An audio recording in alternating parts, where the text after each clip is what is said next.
আমার প্রিয় ছাত্রছাত্রীরা, সোমনাথ একাডেমিতে তোমাদের সবাইকে স্বাগত। আজকের ভিডিওটি রবীন্দ্র মুক্ত বিদ্যালয় থেকে তোমরা যারা মাধ্যমিক পরীক্ষা দিতে চলেছ তোমাদের জন্য ভিডিওটি খুবই গুরুত্বপূর্ণ। আজকের ভিডিওতে থাকছে ইতিহাসের প্রথম অধ্যায়ের 2 নম্বরের সাজেশন, অর্থাৎ প্রশ্ন এবং উত্তর নিয়ে আলোচনা। এর আগের ভিডিওতে কিন্তু আমি তোমাদের প্রথম অধ্যায়ের দুটো পার্টে টোটাল 80টা 1 নম্বরের প্রশ্নের উত্তর সহ আলোচনা করে দিচ্ছি। এই ভিডিওর ডেসক্রিপশন বক্সে লিঙ্ক আছে, ক্লিক করে দেখে নাও। এবং গতকাল কিন্তু জুন 2024-এ তোমরা যারা মাধ্যমিক পরীক্ষা দিতে চলেছ তোমাদের লাস্ট মিনিটের সাজেশনের ভিডিও কিন্তু আমি পোস্ট করে দিয়েছি, প্রত্যেকে ভিডিওটা দেখে নাও। এই ভিডিওর ডেসক্রিপশন বক্সে কিন্তু লিঙ্ক দেওয়া রয়েছে, প্রত্যেকে লিঙ্কে ক্লিক করে দেখে নাও। পরীক্ষা আর বেশি দিন সময় নেই। আমার কাছে যেটুকুনি ইনফরমেশন আসছে জুন মাসের 9 তারিখ বা 12 তারিখে তোমাদের কিন্তু পরীক্ষা শুরু হতে পারে। ইতিমধ্যেই হয়তো এই মাসের মধ্যেই তোমাদের রুটিন প্রকাশিত হয়ে যাবে। তোমরা প্রত্যেকেই চ্যালেঞ্জটাকে থেকেও আমি জানিয়ে দেবো। আর যদি ভালো রেজাল্ট করতে হয় তোমরা 7টা সাবজেক্টের নোটস স্বল্প মূল্যে সোমনাথ একাডেমি থেকে তোমরা সংগ্রহ করতে পারো নিচে হোয়াটসঅ্যাপ নাম্বারে যোগাযোগ করে। যারা 7টা সাবজেক্টের নোটস আমাদের কাছ থেকে সংগ্রহ করবে তারা 7টা সাবজেক্টের লাস্ট মিনিটের সাজেশন এবং লাস্ট মিনিটের শর্ট নোটসগুলো কিন্তু সম্পূর্ণ ফ্রিতে পাবে। ঠিক আছে, আর এই নোটস হাতে পাওয়া মানে একটা ভালো রেজাল্ট কিন্তু অবশ্যই হবে। আর আমরা কিন্তু প্রত্যেকটা সাবজেক্টের যে নোটস আমরাই তৈরি করি তার ডেমো ভিডিও কিন্তু আমি ইউটিউবে দিয়ে দিই। তাই তোমরা আমাদের কাছে কেন অন্য কোথা থেকে যে নোট তোমরা নাও, অবশ্যই তাদের কাছ থেকে ডেমো ভিডিও দেখে নেবে, কারণ আমরা যে নোটগুলো তৈরি করি এই নোটই কিন্তু ম্যাক্সিমাম জায়গায় পৌঁছে যাচ্ছে এবং সেগুলো কিন্তু থার্ড পার্টির কাছ থেকে তোমরা বেশি দামে কিন্তু কিনতে হচ্ছে তোমাদেরকে। তো চলো আমরা ভিডিওটি শুরু করি। কবে কাদের মধ্যে তৃতীয় পানিপথের যুদ্ধ হয়? কি লিখবে? যে আফগান শাসক আহমদ শাহ আবদালি ও মারাঠা পেশোয়া প্রথম বাজিরাওয়ের মধ্যে তৃতীয় পানিপথের যুদ্ধ 1761 খ্রিস্টাব্দে সংগঠিত হয়। 2 নম্বরের প্রশ্ন দেখো, বেসিনের সন্ধি কবে কাদের মধ্যে হয়? এই সন্ধির দুটি শর্ত লেখো। দেখো, শেষ পেশোয়া দ্বিতীয় বাজিরাওয়ের সাথে ইংরেজদের বেসিনের সন্ধি 1802 খ্রিস্টাব্দে হয়। এই সন্ধির প্রধান দুটি শর্ত হলো: 1, পেশোয়া ইংরেজদের সঙ্গে অধীনতামূলক মিত্রতা নীতিতে আবদ্ধ হন। 2, পেশোয়া তার রাজ্যে একজন ব্রিটিশ রেসিডেন্ট রাখতে স্বীকৃতি হন। 3 নম্বরের প্রশ্ন, অমৃতসরের সন্ধি কবে কাদের মধ্যে হয়? লিখবে। রঞ্জিত সিং ও বড়লাট মিন্টোর প্রতিনিধি চার্লস মেটকাপের মধ্যে 1809 খ্রিস্টাব্দে অমৃতসরের সন্ধি স্বাক্ষরিত হয়। 4, রেগুলেটিং অ্যাক্ট কত সালে প্রবর্তিত হয়? এর দুটি শর্ত লেখো। উত্তর দেখো, রেগুলেটিং অ্যাক্ট 1773 খ্রিস্টাব্দে প্রবর্তিত হয়। এর দুটি শর্ত হলো: 1, বাংলা, বোম্বাই ও মাদ্রাজ প্রেসিডেন্ট নিয়ে ভারতে ইস্ট ইন্ডিয়া কোম্পানির কেন্দ্রীয় সরকার গঠিত হবে। 2, বাংলা প্রেসিডেন্সির গভর্নরই কেন্দ্রীয় সরকারের প্রধান হবে। 5 নম্বরের প্রশ্ন, ভারত শাসন আইন কবে পাস হয়? এই আইনের দুটি শর্ত লেখো। উত্তর দেখো, 1858 খ্রিস্টাব্দের 2 অক্টোবর ব্রিটিশ পার্লামেন্টে ভারত শাসন আইন পাস হয়। এই আইনের দুটি শর্ত হলো: 1, এই আইন দ্বারা ভারতে কোম্পানির শাসনের অবসান হবে। 2, এখন থেকে গভর্নর জেনারেল ভাইসরয় উপাধিতে ভূষিত হবে। 6, ফোর্ট উইলিয়াম কলেজে কে কত সালে প্রতিষ্ঠা করেন? উত্তর, 1800 খ্রিস্টাব্দে Lord Wellesley fort William college প্রতিষ্ঠা করেন। যারা আমাদের কাছ থেকে নোট নিতে চাইছো অবশ্যই এই নাম্বারে আমার সাথে যোগাযোগ করে তোমার নোটগুলো কিন্তু সংগ্রহ করতে পারো। 7 নম্বরের প্রশ্ন দেখে নাও, 76-এর মন্বন্তরের সময় বাংলার নবাব ও গভর্নর কারা ছিলেন? দেখো, 76-এর মন্বন্তরের সময় বাংলার নবাব ছিলেন নজমউদ্দৌলা এবং গভর্নর ছিলেন লর্ড কার্ডিয়ারা। 8 নম্বরের প্রশ্ন, কে কবে ভারতবর্ষে ভূমি রাজস্ব বন্দোবস্ত প্রবর্তন করেন? লিখবে। 1772 খ্রিস্টাব্দে ওয়ারেন হেস্টিংস ভূমি রাজস্ব বন্দোবস্ত প্রবর্তন করেন। 9 নম্বরের প্রশ্ন, আমিনি কমিশন কে কবে গঠন করেন? দেখো, ওয়ারেন হেস্টিংস 1776 খ্রিস্টাব্দে আমিনি কমিশন গঠন করেন। 10, চিরস্থায়ী বন্দোবস্ত কে কবে প্রবর্তন করেন? লর্ড কর্নওয়ালিস 1793 খ্রিস্টাব্দের 22 মার্চ চিরস্থায়ী বন্দোবস্ত প্রবর্তন করেন। 11, কে কবে কোথায় মহলওয়ারি বন্দোবস্ত চালু করেন? লিখবে।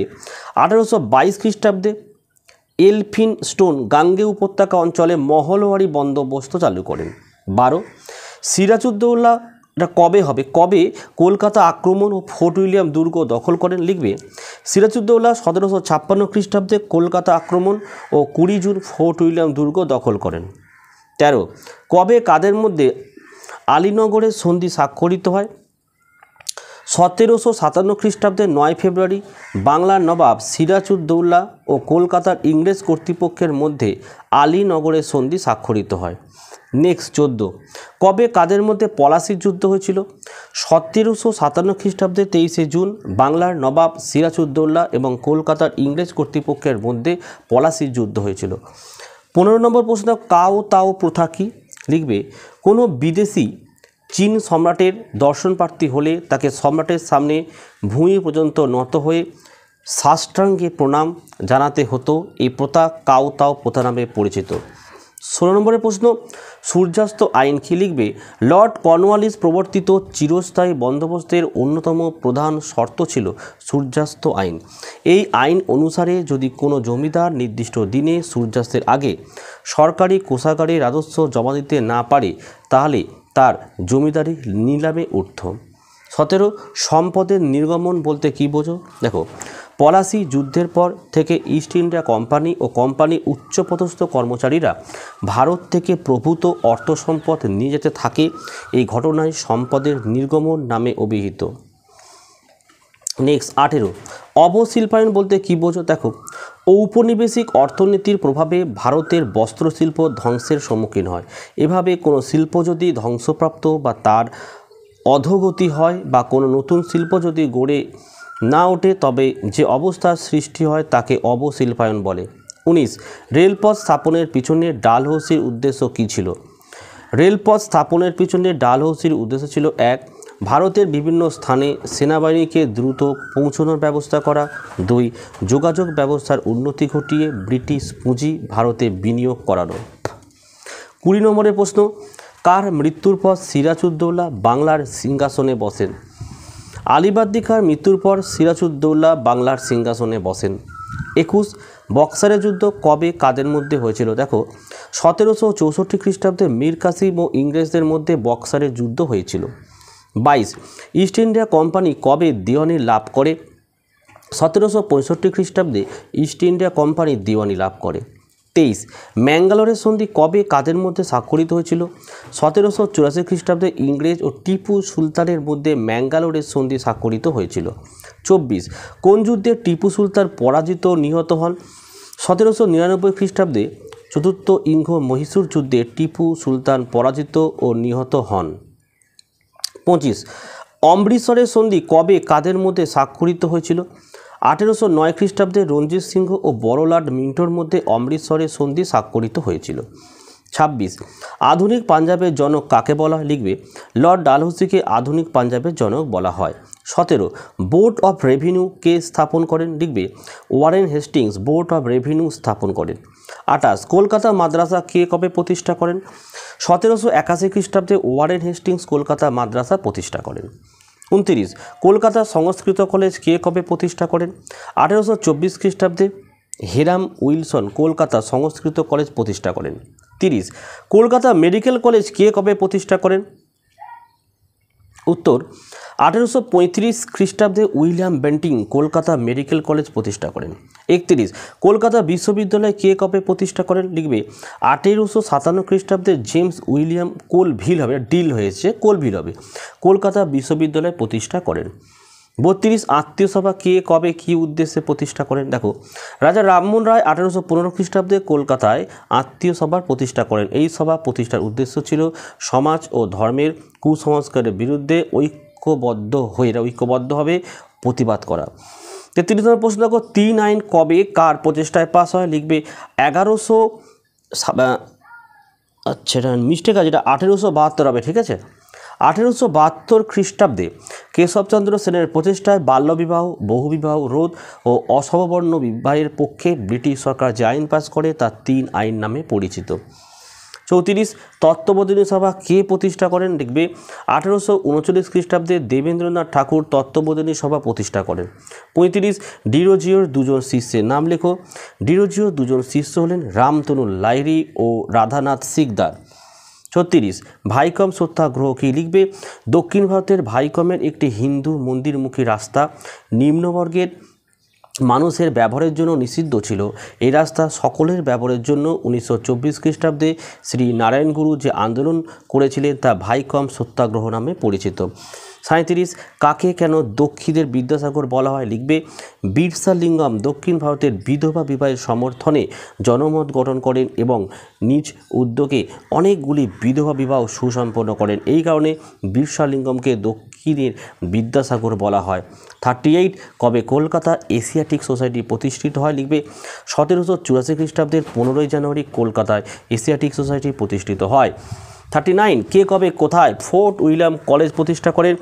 বড়লাট লর্ড ওয়েলেসলি 1800 খ্রিস্টাব্দের 10ই জুলাই কলকাতায় ফোর্ট উইলিয়াম কলেজ প্রতিষ্ঠা করেন।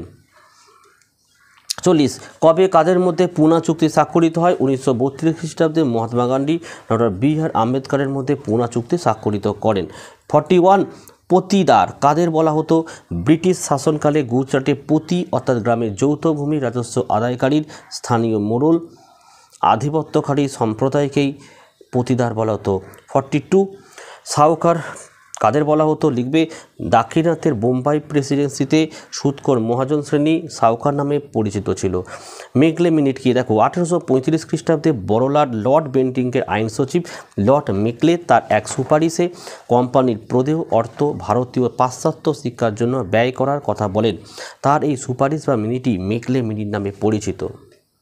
ভিডিওটি তোমাদের কেমন লাগলো অবশ্যই কমেন্ট করে জানাও এবং প্রচুর পরিমাণে এই ভিডিওগুলো তোমরা শেয়ার করো, বেশি করে তোমরা কমেন্ট করো, লাইক করো, তবে কিন্তু আমি আরো চাইবো যে তোমরা ভিডিও দেখছো, তোমাদের প্রয়োজন ভিডিও, তাহলে আরো বেশি করে এই ধরনের ভিডিও কিন্তু আমি পোস্ট করতে থাকবো যাতে তোমাদের পড়াশোনা করতে কোনো অসুবিধা না হয়। ঠিক আছে, আর চ্যানেলটা কিন্তু অবশ্যই সাবস্ক্রাইব করো, পাশে থাকা বেল আইকন প্রেস করে অল নোটিফিকেশনটাকে অবশ্যই অন করে দিও যাতে আমি যখনই কোনো ভিডিও আপলোড করব সবার প্রথম যেন তোমার কাছে পৌঁছে যায়। তাহলে আজকের ভিডিও আমি এখানে শেষ করছি। তোমরা প্রত্যেকে ভালো থেকো এবং সুস্থ থেকো।